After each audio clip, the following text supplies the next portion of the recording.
Polytechnic থেকে অন্য পলিটেকনিকে যারা বদলি হতে চান তাদের জন্য বাংলাদেশ কারিগরি শিক্ষা বোর্ডের ওয়েবসাইটে 5 এপ্রিল একটা বিজ্ঞপ্তি প্রকাশ করা হয়েছে এবং এই বিজ্ঞপ্তিটা দেখে অনেক শিক্ষার্থী এখনো ক্লিয়ার না যে তারা কিভাবে আসলে এই বাংলাদেশ কারিগরি শিক্ষা বোর্ডের মাধ্যমে অন্য পলিটেকনিকে ট্রান্সফার নেবে। এখানে পদ্ধতিটি আগের চাইতে অনেক বেশি সহজ এবং স্বচ্ছ করা হয়েছে। একেবারে সিম্পল একটা নিয়ম, সেটা হচ্ছে তোমাকে জাস্ট দ্বিতীয় এবং তৃতীয় সেমিস্টারের শিক্ষার্থী হতে হবে এবং অধ্যক্ষ বরাবর আবেদন করতে হবে। এবং এই যে আবেদন করতেছো, এই আবেদন করতে তোমার অভিভাবকের স্বাক্ষর থাকতে হবে। আবেদনের প্রক্রিয়া শেষ। এখন কিছু কন্ডিশন আছে, তুমি যে আবেদন করবা এবং আবেদন করলে যে তুমি ট্রান্সফার পাবা, এই যে কন্ডিশন, সেই কন্ডিশনগুলো তুমি একটু জেনে নিতে পারো। কিন্তু আবেদন প্রক্রিয়া এইটাই যে তুমি অধ্যক্ষ বরাবর একটা আবেদন করবা। এখন আবেদন ফর্মটা তুমি রেজিস্ট্রার স্যারের কাছ থেকে অথবা পলিটেকনিকের সামনের ফটোকপির দোকানগুলোতেও পেতে পারো। এই জন্য আবেদন ফর্ম অনুযায়ী যে নিয়ম আছে সেই অনুযায়ী তুমি আবেদন করবা। এখানে আবেদনের যে ডেট আছে সেই ডেটটা ইতিমধ্যে তোমরা জানো যে 6 থেকে 16 তারিখ। আমি যখন ভিডিও করছি আজকে 9 তারিখ এবং আগামী 16 তারিখ পর্যন্ত তোমরা এই আবেদনটি করতে পারবে এবং এর রেজাল্টটা প্রকাশ হবে যখন তোমাদের প্রথম এবং দ্বিতীয় পর্বের সমাপনী পরীক্ষা হবে।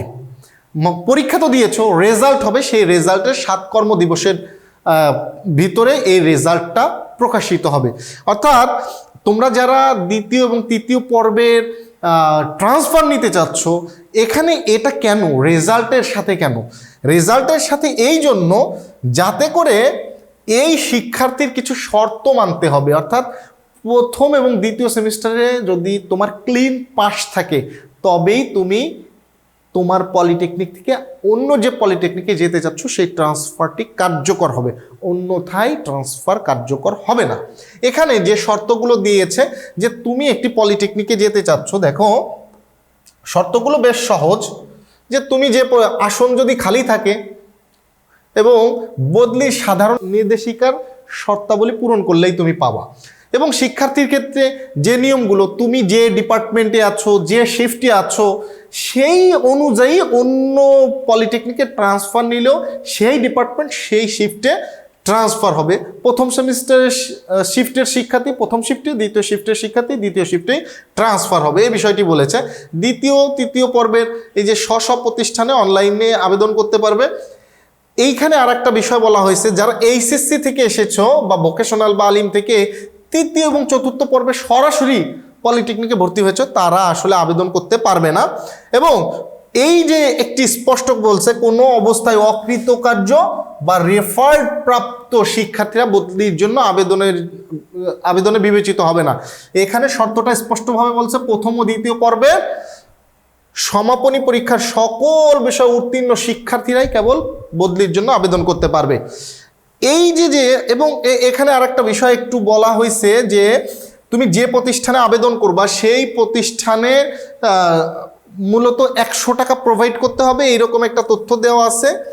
এবং এখানে একটা তথ্য দেওয়া হয়েছে, দেখবা যে যাদের পিতামাতা সরকারি কর্মচারী তাদের ক্ষেত্রে বদলিকৃত ওই কর্মসংস্থান বা কর্মস্থলের ওই জায়গাতে বদলি প্রক্রিয়াকে প্রায়োরিটি দিয়ে তাদের সন্তানকে বদলি করে দেওয়া হবে।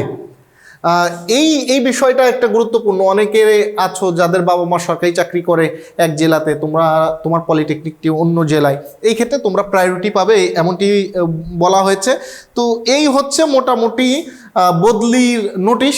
তাই খুব বেশি জটিল না, তুমি জাস্ট তোমার রেজিস্ট্রার স্যার অথবা ফটোকপির দোকানে গিয়ে একটা আবেদন করো। আবেদন করার পর তোমার যদি প্রথম সেমিস্টার দ্বিতীয় সেমিস্টার পাস থাকে, যারা দ্বিতীয় সেমিস্টারে তাদের প্রথম সেমিস্টার পাস আসবে বলে মনে করো, তাহলে তুমি আবেদন করে ফেলো তোমার প্রিন্সিপাল বরাবর, তাহলেই তোমার এইটা কার্যকর হয়ে যাবে। আর এখানে তারপরেও কোনো তথ্যের ঘাটতি থাকলে রেজিস্ট্রার স্যারের কাছে গেলেই কিন্তু তিনি বলে দিবেন, কারণ যেহেতু প্রক্রিয়াটি এখন অনেক সহজ। ধন্যবাদ সবাইকে।